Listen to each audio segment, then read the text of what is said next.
नमस्कार दोस्तों, international relation के पार्ट 4 में आप सभी का स्वागत है। हमारा एम क्या है इसे सीखने का, इंटरनेशनल रिलेशन के बारे में। मैं इस सीरीज में उन सब चीज़ों को कवर करवा दूंगा जिसके बाद अगर आप किसी न्यूज़पेपर या किसी भी हेडलाइन को न्यूज़ के सुनते हो तो आप उससे अपना पर्सपेक्टिव, पूरी चीज़ें स्वॉट एनालिसिस कर पाओ। मतलब स्ट्रेंथ क्या है, वीकनेस क्या है, अपॉर्चुनिटी क्या है, थ्रेट एंड क्या है, ये सब के बारे में आप खुद से डेवलप कर पाओ। यानी आपको हर बार जर्नली ऐसा होता है, करंट अफेयर पढ़ रहे होते हैं तो हम क्या करते हैं, एक हेडलाइन लेते हैं, उसके बारे में यूट्यूब पे हम बहुत सारी चीजें देखते हैं, इधर से उधर कनेक्ट, इधर से उधर कनेक्ट। तो ये कनेक्टिंग लिंक आप खुद अपने आप से डेवलप कर पाए, इसलिए हम ये सीरीज चला रहे हैं international relation.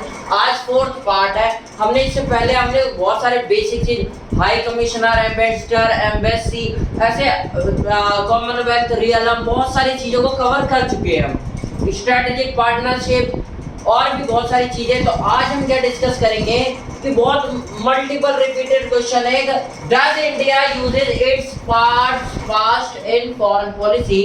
Does India uses, क्या इंडिया यूज करता है इट्स पास्ट, अपना पास्ट, अपना भूतकाल यूज करता है इन देयर फॉरेन पॉलिसी, विदेश नीति में क्या इंडिया अपने पास्ट को यूज करता है। तो आंसर आपको क्या बोलना है। आंसर देखो, मैं क्या कर रहा हूँ, छोटी छोटी चीजों में लिखवा दे रहा हूँ, लेकिन जब आपको लिखना होगा तो पैराग्राफ ऐसे ही लिखना होगा, इन सबको लाइन वाइज, लेकिन ऐसे लिखो कि अगले को लगे कि हाँ बंदा नॉलेजेबल है, जानता है ये चीजों का। ऐसा नहीं है कि हाँ भाई महाभारत लिखना स्टार्ट कर दिया।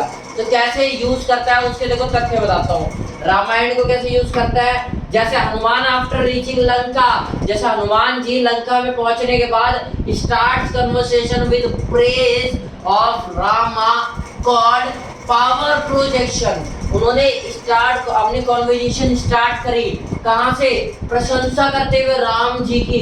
इसी के बाद पावर प्रोजेक्शन की। देखो भाई, रावण तो जिससे लगभग लड़ाई करने वाला है, वो बहुत प्रभु जी राम है ऐसा कुछ बताने लग गए कि हाँ भाई आप जिससे लड़ाई कर रहे हो सकता है वो इतने महान है, ये सब के बारे में पावर प्रोजेक्ट करते कि हाँ भाई उनकी क्या स्ट्रेंथ है।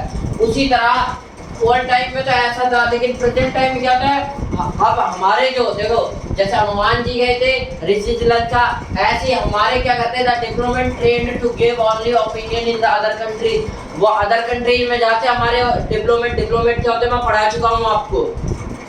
डिप्लोमेट और कंट्री में जाते हनुमान जी की तरह, और वहां भी अपना पावर प्रोजेक्शन करते हैं। अब वो हनुमान जी वाला तो काम करेंगे नहीं कि भाई प्रभु राम से भिड़ रहा है तो ये बात हो जाएगी, ये बात हो जाएगी। वहाँ क्या बताएंगे, वो of economic status and opportunities, इनके बारे में बताएंगे कि हाँ भाई देखो आप अगर हमारे साथ रहोगे तो क्या स्टेटस बढ़ेगा और क्या क्या अपॉर्चुनिटीज मिलेगी, ऐसे पहले लुभाएंगे हमारे डिप्लोमेट। ऐसे ये कहाँ होता था, पहले रामायण में होता था। इसी को सीख के हमने क्या किया, अपने फॉरेन पॉलिसी में यूज कर लिया। Any diplomat sent to other country can't be killed.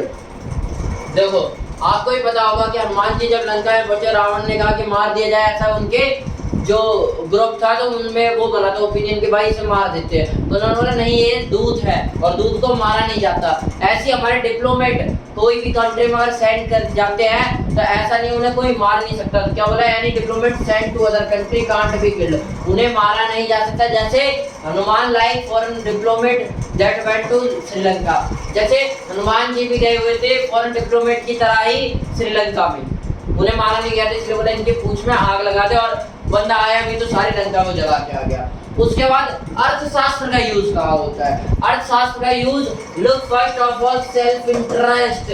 क्या बताता है अर्थशास्त्र कि भाई सबसे पहले अपना इंटरेस्ट देखो। थ्योरी ऑफ रियलिज्म बताता है। क्या अर्थशास्त्र क्या बोलता है, थ्योरी ऑफ रियलिज्म, मतलब one should be selfish to exist. अगर किसी को अपना अस्तित्व बचाए रखना है तो उसे सेल्फिश होना पड़ेगा। अगर किसी को अपना अस्तित्व बचाए रखना है तो उसे सेल्फिश होना ही पड़ेगा। ये क्या कहते हैं, theory of realism, Mandal theory. आप देखो हमने ये चीज को उठाई कि हाँ भाई यानी फॉरेन पॉलिसी बनाते हो कि भाई हमें सेल्फ इंटरेस्ट का ध्यान रखना होगा, यानी हमें सेल्फिश बनना पड़ेगा। और क्या चीज, मेंटल थ्योरी क्या कहती है, मंडल थ्योरी किंग की तरह की, that is Your immediate neighbor is your enemy and your enemy's neighbor should be your best friend. So keep your enemies. दो बातों को समझो, सीधी बात। आपको ही पता होगा जनरली, ये नहीं कि 100%, लेकिन हमेशा यही होता जाता है कि भाई पड़ोसी का पड़ोसी, यानी एक बंदा उसका पड़ोस में है जो, वो हमेशा थोड़ा ना थोड़ा टकराव बना रहेगा, डिस्प्यूट बना रहता है।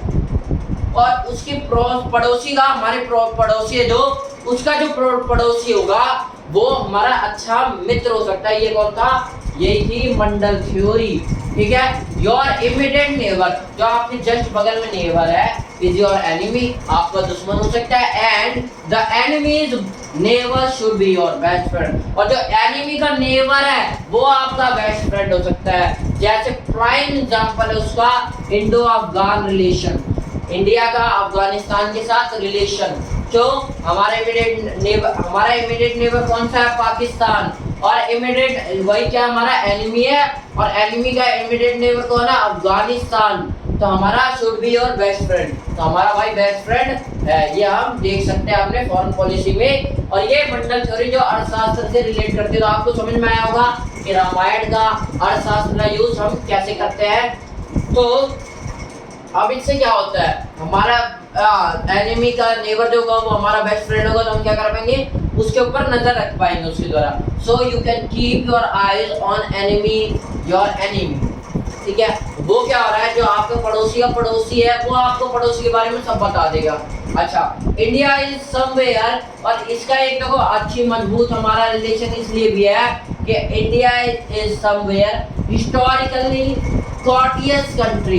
कॉर्टियस मतलब विनम्र कंट्री के तौर पे जाना जाता है, इसलिए भी हमारा रिलेशन का इंडो अफगान रिलेशन काफी स्ट्रॉन्ग है, क्योंकि कॉर्टियस कंट्री मतलब विनम्र कंट्री के नाम से जाना जाता है। यानी विनम्र मतलब जैसा हम कोई भी आता है तो हम अतिथि देवो भव कहते हैं, यानी अतिथि हमारे देवता के समान। अच्छा, और चीजें जानते हैं, देखो आपको फैक्ट को कलेक्ट करते रहना, ताकि लास्ट में क्या हो, आपके पास भंडार हो कि जब भी किसी चीज को समझना हो तो 50 चीज आपके पास पहले अवेलेबल हो, रिसोर्स, ताकि आप फटाफट कनेक्ट कर पाओ। England once upon a time, अब देखो मैं क्या बता रहा हूँ कि चाइना ने क्यों हमारे ऊपर अटैक किया, क्यों नहीं करता, ये सब के बारे में थोड़ा थोड़ा समझो। England once upon a time, एक टाइम पे यूनिपोलर हुआ करता था। यूनि मतलब एक, पोल मतलब ध्रुव, यानी एक तारे की तरह हुआ करता था कि भाई एक ही है जो है। तो यूनिपोलर मतलब सारी पावर उसी के पास थी, इंग्लैंड के पास। लेकिन after second world war become weak, second world war के बाद भाई वो कमजोर पड़ गया। तो कमजोर पड़ा तो दो पावर उभर के आई, तो हमने क्या बोला? दो तारे की तरह। तो हमने क्या बोला? बाइपोलर वर्ल्ड हो गया। अभी तक क्या था? यूनिपोलर वर्ल्ड था। सारी पावर के बाद इंग्लैंड के बाद थी, उसके बाद बाइपोलर वर्ल्ड आया। एक था यूएसआर, जिसे हम आज के डेट में रसिया कह देते हैं, और एक था यूएसए। अब देखो इनके बीच क्या हुआ? बाइपोलर वर्ल्ड, क्योंकि दो पावर्स आ गई। तो उसके बाद आइडियोलॉजिकल वॉर जो हुई वो बिगन हो गई। मतलब यूएसएसआर था वो कम्युनिस्ट नेचर का था, कम्युनिस्ट आइडियोलॉजी रखता था, और यूएसए क्या रखता था? Capitalist ideology. मतलब यूएसएसआर जो होता था वो क्या कहता था? जो भी चीज होगी साम्यवादी, सबको बराबर में बटेगा, सब गवर्नमेंट के होगा। यूएसए में क्या था? कैपिटलिस्ट आइडियोलॉजी थी, मतलब ऑन बाय इंडिविजुअल, कोई भी बंदा भाई जो मेहनत करेगा वो आगे जाएगा, ऐसा कुछ सिंपल सा फंडा था यूएसए में। ठीक है। उसके बाद इसीलिए यूएसए आगे बढ़ा कि भाई सबको इंडिविजुअल अपनी अपनी पड़ी थी। तो इस बार भाई जब मुझे पता है साम्यवादी नीति में सबको बराबर करना है, तो मैं क्यों मेहनत करूंगा। और कैपिटलिस्ट में पता है भाई मैं करूंगा तो मैं ही पाऊंगा, तो मैं दबा के करूंगा। तो इसलिए यूएसए कहीं ना कहीं आगे भी इसीलिए बढ़ा। अच्छा, अब क्या हुआ? Problem for new born nations. जब ये सेकंड वर्ल्ड वॉर के बाद बाइपोलर बना, तो जो उस टाइम आजाद हो रहे थे न्यू बोर्न नेशन थे, जैसे इंडिया, पाकिस्तान और भी अफ्रीका के देश और भी बहुत सारे देश थे, तो उन्हें क्या हुआ भाई? प्रॉब्लम ये आने लगी कि भाई हम यूएसएसआर के ग्रुप में बैठे या फिर यूएसए के। यूएसए में बैठोगे तो रसिया प्रॉब्लम करेगा, रसिया वाले में बैठोगे तो यूएसए प्रॉब्लम करेगा। तो नेहरू जी स्टार्ट नाम को, नेहरू जी ने स्टार्ट किया, नाम मतलब NAM, नॉन अलाइनमेंट मूवमेंट को स्टार्ट किया, जिसके अंदर क्या था? We will maintain equidistance. उसमें नेहरू जी ने क्या बोला कि जितने भी देश थे जो उस टाइम आजाद हुए थे नए, उन्होंने बोला हम इक्वी डिस्टेंस मैनेज करेंगे, मेंटेन करेंगे बिटवीन दोनों नेशंस। कौन कौन दो से? यूएसए और यूएसआर। मतलब हम किसी भी पाले में जाएंगे एक्सेप्टिंग न्यूट्रलिटी को मेंटेन करेंगे भाई कि ना हम आपकी तरफ है ना आपकी तरफ है, हम बैलेंस बना के चलेंगे। ऐसा जो भी देश उस टाइम पे बने थे, फॉर्म हुए न्यू बॉर्न नेशन, उन्होंने ये डिसाइड किया। अब देखो वीएसएसआर और यूएसए दोनों के पाले में नहीं गए, तो इनके बीच कोल्ड वॉर चल रहा था। मतलब खुद नहीं लड़ेंगे, आपस में अपने अलाई से लड़वाएंगे, ऐसा तो सिस्टम था।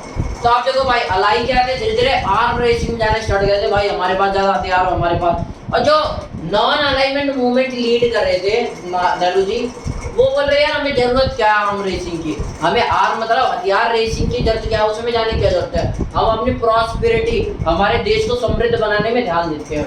और वहीं पे हमने क्या किया, so we left arm racing, हमने आर्म रेसिंग को छोड़ दिया, हमने हथियार को ज्यादा मजबूती नहीं दी, हमने डिफेंस को इतना लाइटली ले लिया। उसका रिजल्ट क्या हुआ भाई, जब आप कमजोर हो गए तो आपको पता है सब चढ़ बैठते। तो उसी तरह so China attack on India पर अटैक कर दिया 1962 में। उसके बाद पाकिस्तान ने भी देखा कि हाँ भाई इतनी कमजोर हालत है, तो उसने भी आपको पता होगा अटैक कर दिया and snatch the title of विश्व गुरु। एंड स्नैच कर लिया, छीन लिया हमसे टाइटल ऑफ विश्व गुरु। देखो जब नेहरू जी ने नॉन अलाइनमेंट मूवमेंट स्टार्ट किया, तो सारे अफ्रीकन कंट्रीज और जितने भी कंट्री नेशन बोर्न हुए थे वो सब क्या सोचे, यार इंडिया कितना बढ़िया है, वो सबको लीड कर रहा है, गाइडेंस दे रहा है। तो उन्हें एक तरीके से विश्व गुरु कहने लग गए। लेकिन जब पता चला भाई, जैसे हमारे 1962 में लड़ाई हुई और हम हार गए, तो पता चला भाई ये तो बहुत कमजोर नेशन है, क्यों इन्हें फॉलो करे। तो लगभग विश्व गुरु का जो टाइटल था हमसे स्नैच कर लिया, छीन लिया चाइना ने। आई होप आपको बहुत कुछ समझ में आया होगा। बाइपोलर के बाद आपको पता होगा 1991 में यूएसएसआर टूट गया, रसिया बन गया और 15 देशों में टूटा। तो उसके बाद फिर क्या हो गया, यूनिपोलर वर्ल्ड हो गया, सारा यूएसए के पास आ गई पावर जितनी भी थी। और उसके बाद धीरे धीरे क्या हुआ, आजकल क्या है, चाइना भी एक बढ़ती उभरती सुपर पावर है। तो आजकल क्या है, एक पावर ने इंडिया भी अपने आप में कहीं ना कहीं रीजनल सुपर पावर है, और भी फ्रांस अपने जगह पे है, यूके अपनी जगह पे है। तो आजकल मल्टी डायरेक्शनल पोल्स बन रहे हैं। तो हमें इनका नया नाम दिया कि multi polar world, multi polar world. ठीक है, अब देखो आपका होमवर्क क्या यार, आप कर लोगे तो बहुत बढ़िया रहेगा। यूनिपोलर, मल्टीपोलर और बाइपोलर वर्ल्ड के बारे में विस्तार से आपको लिखना है। अब क्यों लिखना है, देखो मैं जानता हूँ आपके पास नॉलेज होगी, लेकिन बोलेंगे नॉलेज के बारे में कोई बताओ, तो आप कोई कंप्यूटर तो ना कि खट खट खट खट खट खट खट खट सारा बता लगे, आपको टाइम लगेगा। तो टाइम कंज्यूमिंग प्रोसेस हो जाती है। वहां पे क्या था, एग्जाम में आप फेल मार देते हो, लोग पीछे रह जाते हो।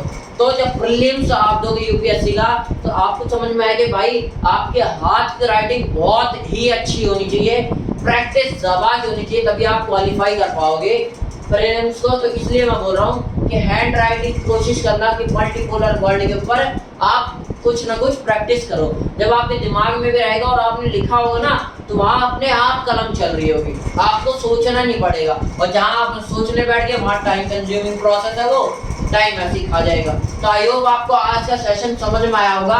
मैं चाहता यही हूँ कि आपका इतना अच्छा विजन डेवलप कर दूँ कि जब आप किसी हेडलाइन को न्यूज़ के पढ़े, तो आपको बाकी सब अपने आप एनालिसिस कर पाओ कि भाई इसका क्या है, आपको बार बार यूट्यूब पे किसी टीचर का लेक्चर ना देखना पड़े, ऐसा मैं चाहता हूँ। आई होप आपका लेक्चर, आज का लेक्चर आपको पसंद आया होगा।